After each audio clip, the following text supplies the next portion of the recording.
Welcome to my channel Kathavadati. कहानी अच्छी लगे तो like subscribe share and comment जरूर करें। सुधा की शादी को 5 साल पूरे होने वाले हैं। इन 5 सालों में ससुराल और मायके की खट्टी मीठी यादों का तालमेल करते हुए न जाने कब सपन लोक में खो गई कि कुछ दिन पहले एक आज़ाद पंछी की तरह अपने पापा के घर इधर उधर दौड़ा करती थी। फिर अचानक गांव वालों ने माँ बाबा पर शादी का दबाव डालना शुरू किया। शहर की एक बात अच्छी है कि आप कुछ भी करो, लोगों को कोई फ़र्क नहीं पड़ता, लेकिन गांव के लोग इसे अच्छा कहो या बुरा आपस में जुड़े होते हैं। अगर आप शादी ब्याह में देर कर रहे हैं तो घर के बुजुर्ग बड़े बूढ़े कहने लग जाते हैं और रिश्ते के लिए बात भी बढ़ाने लगते हैं। एक दूर के काका ने अपनी बहन के जेठ के लड़का बताया और शादी तय हो गई। शादी तय होते ही उसे घर का माहौल बड़ा अजीब नज़र आने लगा। उसके भैया भाभी का व्यवहार बदल गया। भैया ने कहा, बाऊजी आप बूढ़े हो गए हो, आप घर पर बैठिए, और रही सुधा की शादी की तैयारी तो वह हम कर लेंगे। बाऊजी भी यह बात सुनकर निश्चित हो गए, क्योंकि भाई बहन का रिश्ता ही ऐसा होता है जिसमें कपट नाम की कोई चीज़ ही नहीं होती। भाई बहन का रिश्ता सबसे प्यारा होता है, लेकिन इस रिश्ते के बीच में भाभी नाम के राहु का प्रवेश हो गया था। भाई भी उस राहु के संपर्क में आकर केतु बनकर बहन की कुंडली पर बैठ गया था। उसकी शादी तो की, लेकिन सिर्फ भार उतारने के लिए।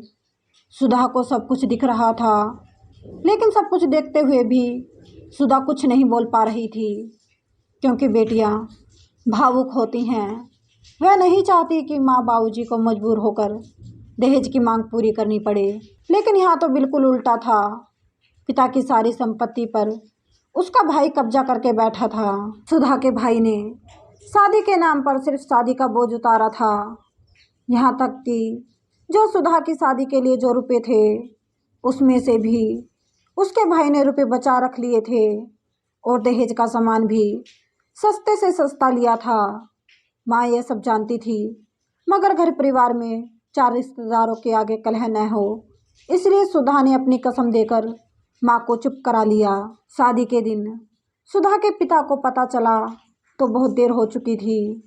शादी के बाद सुधा के ससुराल वालों ने उसका बहुत मजाक बनाया, कभी उसके कपड़ों को लेकर, कभी उसके सामान को लेकर, और कभी उसके भैया भाभी के स्वभाव को लेकर।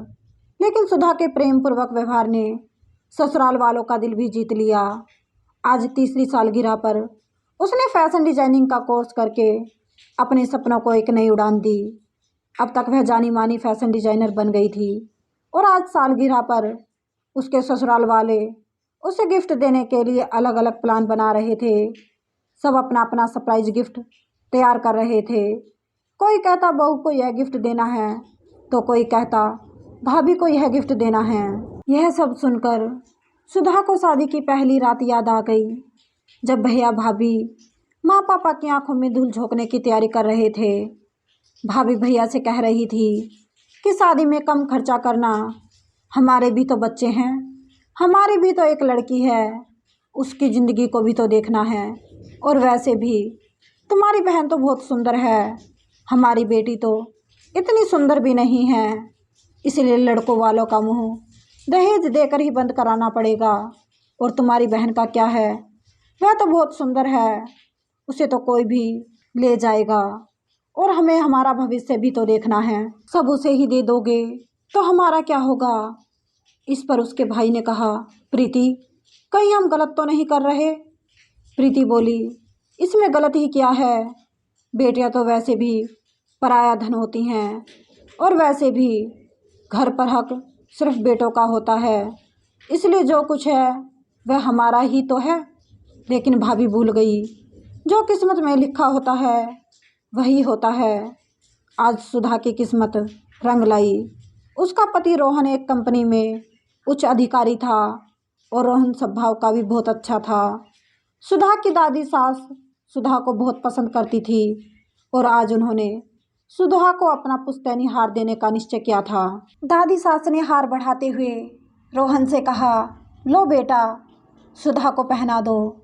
लेकिन रोहन ने कहा, लेकिन दादी इस पर तो चाची और मम्मी का हक है, फिर आप सुधा को क्यों दे रही हो? दादी सास ने कहा, बेटा तुम्हारी मम्मी और चाची ने कभी इस घर की इतनी परवाह नहीं की कि वह इस हार को ले सकें। और रही बात सुधा की, वह इस घर की बहू है और मैं उसे इस घर का उत्तराधिकारी नियुक्त करती हूँ और यही तो हमारे घर को आगे बढ़ाएगी।